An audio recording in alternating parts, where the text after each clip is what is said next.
இப்ப வைத்தியர் அவங்க பாத்தீங்கன்னா வந்து இன்றைக்கு ஒரு விஷயத்தோட கதைக்கிறேன். அதாவது அவருக்கு ஒரு ஆசனம் கிடைச்சிருக்கு. இது எல்லாத்தையுமே முழுமையா நான் உங்களுக்கு கடைசியில வரேன். இப்ப என்ன சொல்லியிருக்கிறேன்னு பாத்தீங்கன்னா, அவர் சொல்லி இருக்கிறார் வந்து, அதாவது யாழ்ப்பாணத்துல இருக்கக்கூடிய மக்களுக்கு சொல்றார், நீங்களே வந்து துரோகின்றேன். காரணம் என்னன்னு பாத்தீங்கன்னா, அதாவது வைத்தியர் அவருக்கு வந்து வாக்குகளை வந்து மக்கள் செலுத்தலன்றாலும் அதிகபட்சம் வைத்தியர் அர்ச்சுனா அவங்களுக்கு 3 ஆசனம் கிடைச்சிருக்கும். குறைந்தபட்சம் 2வது கிடைச்சிருக்கும். உங்களோட சில செயற்பாடுகளால அந்த வாக்குகள் எல்லாம் பாத்தீங்கன்னா வந்து கன்ஃபியூஸ் ஆகி மக்கள் வந்து அங்க கொண்டு போய் கொட்டியிருக்காங்க. சார் இன்னொன்று பாருங்க, கிளப்பு மாவட்டத்தை எடுத்துக்கோங்க. அங்க வந்து பிள்ளையானவங்களை வந்து பாத்தீங்கன்னா வீட்டு அனுப்பி இருக்கிறாங்க. அப்ப யோசிச்சுக்கோங்க, மக்களினுடைய பிரச்சனை என்னன்னா தமிழ் தேசியத்தை கைவிட்டதோ, எங்கட மக்களினுடைய உரிமைகளை கைவிட்டதோ இல்ல. 2009ஆம் ஆண்டுக்கு பிற்பாடு இன்றைக்கு 2024ஆம் வருஷம். அப்ப கிட்டத்தட்ட 15 வருஷத்துக்கு அதிகமா வந்து பாத்தீங்கன்னா வந்து மக்கள் பார்த்து பார்த்து பார்த்து ஒரு புதுமுகம் வரட்டும். சரி, தேசிய மக்கள் சரியா யோசிச்சிருக்கணும். மக்கள் மேலையும் வந்து அதுக்கான எல்லாமே என்னத்துக்கு, இந்த அரசாங்கம், இந்த ஜனநாயகம், இந்த தேர்தல், இந்த வேட்பாளர்கள் எல்லாரும் யாருக்காக? மக்களுக்காக. அப்ப நாங்க மக்களை குற்றம் சொல்ல முடியாது. நீங்க வந்து ஒரு இனிமேலாவது எங்கட தமிழ் பேசக்கூடிய கட்சிகள் எல்லாமே ஒரு நேர்கோட்டின் கீழ், ஒரு தலைமைத்துவத்தின் கீழே வந்து வாங்க. மக்களுக்காக தானே நீங்க வந்திருக்கீங்க. அப்ப நீங்க மக்களுக்காக வந்து வேலை செய்ய போறீங்கன்னா ஒரு தலைமைத்துவத்தின் கீழே வந்து வாங்க. இலங்கையில இன்றைக்கு ஒரு முக்கியமான நாள். எங்கு பார்த்தாலும் இந்த அரசியல் கதைகளும் அரசியல் கொண்டாட்டங்களுமா தான் இருக்குது. தேசிய மக்கள் சக்தி அனுரகுமார் திசாநாயக்க அவங்க வெற்றி பெறுவாங்கன்னு எல்லாருக்குமே தெரியும்.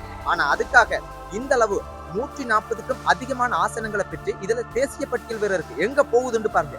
இந்த அளவுக்கு வெற்றி பெறுவாங்கன்னு யாருமே நினைக்கல. முதலாவது எல்லாருக்குமே வாழ்த்துக்கள். தேசிய மக்கள் சக்தி, வைத்தியர் அர்ச்சுனா அவங்க, அப்புறம் தமிழரசு கட்சி, சைக்கிள், அனைத்து வேட்பாளர்களும் வெற்றி அடைந்த அனைத்து வேட்பாளர்களுக்கும் வாழ்த்துக்கள். இப்ப வைத்தியர் அவங்க பாத்தீங்கன்னா வந்து இன்றைக்கு ஒரு விஷயத்தோட கதைக்கிறேன். அதாவது அவருக்கு ஒரு ஆசனம் கிடைச்சிருக்கு. இது எல்லாத்தையுமே முழுமையா நான் உங்களுக்கு கடைசியில வரேன். இப்ப என்ன சொல்லியிருக்கிறேன்னு பாத்தீங்கன்னா, அவர் சொல்லி இருக்கிறார் வந்து, அதாவது யாழ்ப்பாணத்துல இருக்கக்கூடிய மக்களுக்கு சொல்றார், நீங்களே வந்து துரோகின்றேன். காரணம் என்னன்னு பாத்தீங்கன்னா, அதாவது வைத்தியர் அவருக்கு வந்து வாக்குகளை வந்து மக்கள் செலுத்தலன்றாலும் பரவாயில்லை, சிறிதரன் ஐயா அவங்களுக்கு செலுத்தலன்றாலும் பரவாயில்லை, வேறு யாராவது தமிழ் பேசக்கூடிய ஒரு கட்சிக்கு நீங்க உங்களோட வாக்குகளை செலுத்தி இருக்கலாம். ஆனா நீங்க என்ன செஞ்சிருக்கீங்க?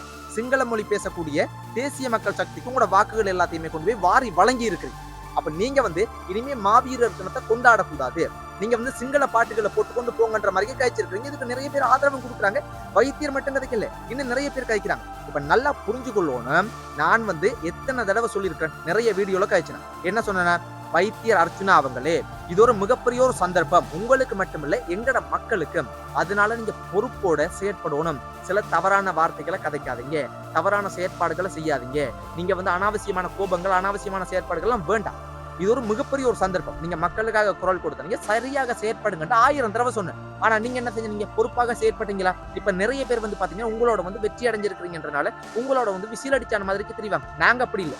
நாங்க வந்து அம்மா அப்பா தவறு செய்தாலும் தவறுதான், சகோதரர் தவறு செய்தாலும் தவறுதான். அது யாராக இருந்தாலும் நான் மக்கள்கிட்டயே சில வந்து ஒரு தவறான பண்புகளை பாக்குறேன். ஒருத்தரை நல்லா விருப்பப்பட்டுட்டாங்கன்னா வந்து அவர் ஒரு தவறு செய்தா அந்த தவறை சுட்டி காட்டுறது இல்லை, அந்த தவறை வந்து நியாயப்படுத்த முயற்சி செய்யறாங்க. அது வந்து யாராக இருந்தாலும் 1000 பேர் எதிர்த்து நின்றாலும் தவறுண்டா தவறுதான். அதனால வந்து பாருங்க, இன்னைக்கு வந்து மக்களை குற்றம் சாட்டுறீங்க. ஆனா உண்மையான விஷயம் என்னன்னு பாத்தீங்கன்னா, நீங்களே சொல்றீங்க வந்து தமிழ் பேசக்கூடிய எங்கட மக்கள் வந்து தமிழ் தேசியத்தை கைவிட்டுட்டாங்களா, எங்கட உரிமைகளை கைவிட்டுட்டாங்களா, சிங்கள மொழி பேசக்கூடிய மக்களுக்கு வந்து அதாவது கட்சிக்கு வந்து இவ்வளவு வாக்குகளை கொண்டு போய் செலுத்தி இருக்கீங்க என்று கேக்குறீங்க. இப்ப என்ன விஷயம் பாத்தீங்கன்னா, நல்லா சிந்திச்சுக்கோங்க. இப்ப நீங்க சரியாக செயற்பட்டிருந்தால் தேசிய மக்கள் சக்திக்கு வந்து 3 ஆசனங்கள் யாழ்ப்பாண மாவட்டத்துல போயிருக்கு. உண்மையாக ஒரு ஆசனம் கூட அவங்க பெற்றுக்கொள்றது வந்து ஒரு ஆசனம் எடுத்துக்கொள்றாங்க, மேலதிகமாக 2 ஆசனம் போயிருக்கு.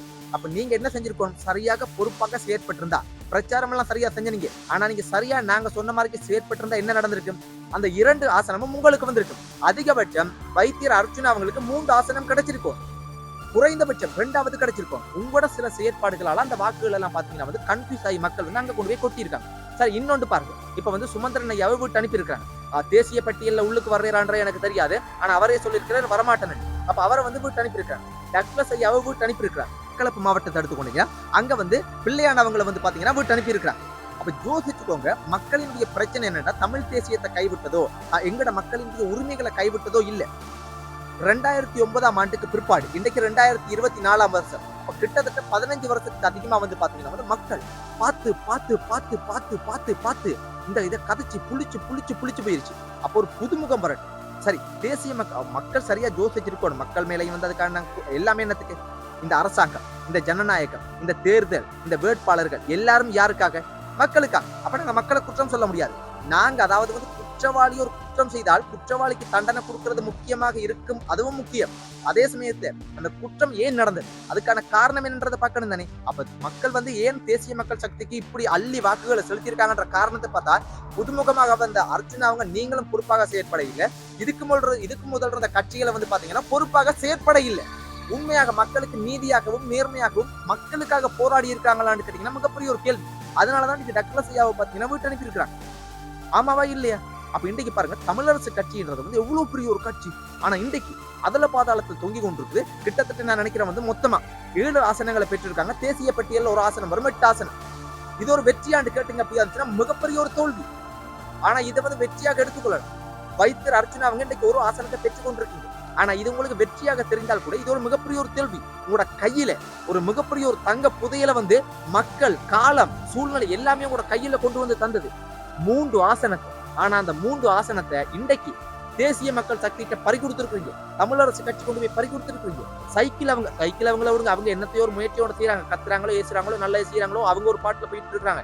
ஆனா நீங்க எல்லாருமே ஒரு நேர்கோட்டின் கீழே வந்திருந்தீங்கன்னா இந்த தேசிய மக்கள் சக்திக்கு வந்து இந்த ஆசனங்கள் போயிருக்குமா? இதுல வன்னி மாவட்டம் பேர். அப்ப வன்னி மாவட்டத்துல இருக்கிற மக்களை இவ்வளவு மாற்றம், இவ்வளவு ஒரு மாற்றத்தை எடுத்திருக்கிறாங்கன்னா அதுக்கான காரணம் என்ன? இப்ப நீங்க வைத்தியர் அர்ச்சனா அவங்க மட்டும் நான் சொல்ல இல்லை, எல்லா அரசியல்வாதிகளும் நீங்க என்னதான் கதைச்சாலும் உங்களுக்கு ஒரு வாகனம் இருக்கு, ஆடம்பரமான வீடு இருக்கு, நீங்க 1000 தான் இருந்தாலும் ஒரு நாளைக்கு 3 நேரமும் நிம்மதியா சாப்பிடுவீங்க. இதுக்கு பிற்பாடு இருக்கிறதுதான் உங்களுக்கு பிரச்சனை.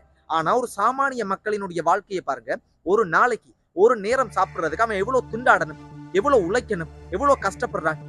அதே அவனுக்கு பிரச்சனை. அதை தாண்டி 1000 பிரச்சனை. அப்ப அவனுடைய வலியும் வேதனையும் எப்படி இருக்கு? அப்ப அதனால அவன் வெறுத்து போவான். அதுதான் இந்த மாற்றத்தினுடைய காரணம். இப்ப தேசிய மக்கள் சக்தியை வந்து பாத்தீங்கன்னா இப்ப இவ்வளவு நாள் நினைச்சு கொண்டிருப்பீங்க வந்து ஓகே அரசியல் முடிஞ்சிருச்சு, இதுக்கு பிற்பாடு ஒரு பிரச்சனையும் இல்லைன்ட்டு. இதுக்கு பிற்பாடுதான் அரசியலே ஆட்டம் ஆரம்பிக்க போகுது. என்னன்னு பாத்தீங்கன்னா வைத்தியர் அர்ச்சனா அவங்க வந்து வாய்க்கு எவ்வளவு கழிச்சிருக்கீங்க. ஆனால் இனிமேதான் நீங்க அதை செய்யணும். இவ்வளவு நாள் கதைச்சதில் அரசியல், இனிமேதான் நீங்க செய்ய போறதுதான் அரசியல். அதே சமயத்துல இப்ப தேசிய மக்கள் சக்தியும் எவ்வளவு வாக்குறுதிகளை கொடுத்து தள்ளி இருக்காங்க. 100க்கு 100% யாராலும் செய்ய முடியாது. ஆனால் குறைந்தபட்சம் ஒரு 60% செய்யணுமா, செய்யக்கூடாதா? அப்ப நாங்க எல்லாத்தையுமே கவனிச்சு கொண்டுதான் இருக்கிறோம், எல்லாரையுமே பார்த்து கொண்டுதான் இருக்கிறோம். அப்ப யாராக இருந்தாலும், தேசிய மக்கள் சக்தியாக இருந்தாலும் சரி, வைத்தியர் அர்ச்சனாவுகளா இருந்தாலும் சரி, தமிழரசு கட்சியாக இருந்தாலும் சரி, சைக்கிளாக இருந்தாலும் சரி, யாராக இருந்தாலும் நீங்க மறுபடியும் மக்களுக்கு பழையபடி கதவை துரடிண்டு இந்த பழைய அரசியல் கூத்துக்களையே காட்டினா மக்கள் என்ன செய்வாங்க?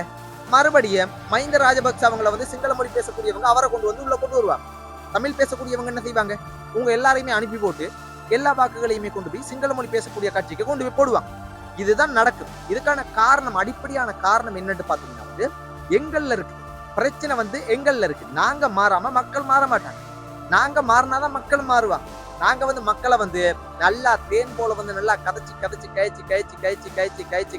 இருந்தா மக்களுக்கு 1 வருஷம் பார்க்கலாம், 2 வருஷம் பார்க்கலாம், ஒரு 5 வருஷம் பொறுமையா இருக்கலாம், 10 வருஷம் பொறுமையா இருக்கலாம், 14 வருஷத்துக்கு பிற்பாடு. இப்ப நான் 14 வருஷம் நீங்க யோசிக்கலாம். 2009ஆம் வருஷத்துக்கு முதல் வந்து எங்களுக்கு ஒரு தலைவன் இருந்தே, அது வேற கதை. அந்த சப்ஜெக்ட் நாங்க போத்தவரை அதுக்கு பிற்பாடு உள்ள கதை வந்து வேற கதை. அப்ப அதனால வந்து இது அரசியல் ரீதியான ஒரு தீர்வுக்கு நீங்க எல்லாருமே வந்து சரியான ஒரு நேர்கோட்டில் இருந்திருந்தா இன்றைக்கு யோசிச்சு பாருங்க. வந்து 1000 தான் இருந்தாலும் தேசிய மக்கள் சக்தி அவங்க வந்து பாத்தீங்கன்னா வந்து சிங்கள மொழி பேசக்கூடிய மக்கள் வந்து அவர்கள் வாக்குகளை செலுத்தி வந்து அவங்க வந்து 123க்கும் அதிகமான ஆசனங்களை எடுத்துருவாங்க. ஆனா அதுக்கு மேலதிகமா போறது வந்து அவங்களுக்கு போனஸ் தான். அப்ப அதனால அந்த வாக்குகளை வந்து அந்த பக்கம் சிதற விட்டது யார்? வைத்தியர் அர்ச்சனா அவங்களுக்கு 3 ஆசனம் கிடைச்சிருக்கணும். அதை தவற விட்டு ஒன்றுதான் எடுத்திருக்கு. தமிழரசு கட்சி பாத்தீங்க எப்படி இருந்துச்சுன்னா அவங்களும் வந்து குறைந்தபட்சம் 3 ஆசனம் எடுத்திருக்கலாம். ஆனா அவங்களும் வந்து அதை கோட்டை விட்டுருக்காங்க.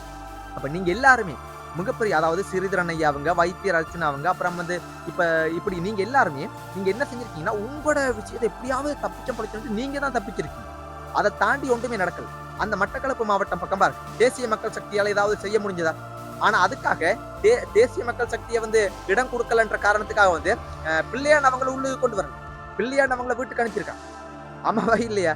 அதே சமயத்துல பாருங்க, சாணக்கியன் அவங்கள் வந்து பாத்தீங்கன்னா வந்து தெரிவு செய்யப்பட்டிருக்கு. அதே சமயத்துல அங்க மட்டக்களப்பு மாவட்டத்துல வந்து 3 ஆசனங்களை தமிழரசு கட்சி எடுத்திருக்கு. ஆனா இன்னும் அதிகபட்சமா எடுத்திருக்கலாம்.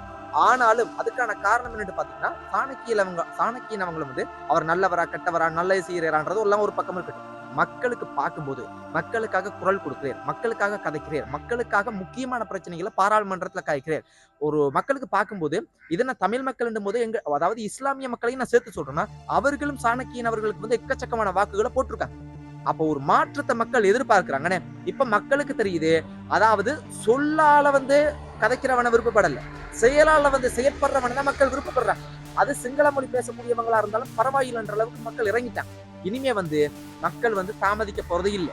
மக்கள் வந்து அது யாராக இருந்தாலும் நல்லது செய்தால் நாங்க வரவேற்போம் அப்படிங்கிற ஒரு அடிப்படைக்கு வந்துட்டாங்க. இதை நீங்க வந்து ஒரு தவறான ஒரு எண்ணமாக எடுக்காம எல்லாருமே வந்து நீங்க வந்து ஒரு ஒரு இனிமேலாவது எங்களை தமிழ் பேசக்கூடிய கட்சிகள் எல்லாமே ஒரு நேர்கோட்டின் கீழ் ஒரு தலைமைத்துவத்தின் கீழே வந்து வாங்க.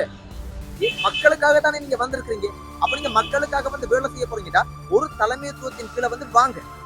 நீங்க வந்து இல்ல நான் தனியா தான் நிக்க போறேன், நான் அந்த பக்கம் நிக்க போறேன்னு இப்படி நின்றுங்கிட்டா யோசிச்சு பாருங்க.